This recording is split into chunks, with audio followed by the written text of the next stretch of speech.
This is a new game that Skylar has decided to take up with me. It's called I'm Not Flying Until I Really Have to. Or until I run. Give Skylar a round of applause.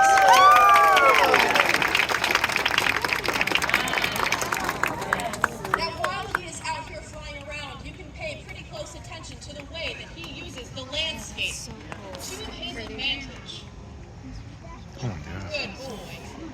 Occasionally, he will even fly behind this stage next to me and try to sneak attack me from the other side. And sometimes it absolutely works. Give him a great big round of applause. Good job, Skylar. Give him another round of applause. That's so cool. Now, unlike Titus, who is the oldest student in our program,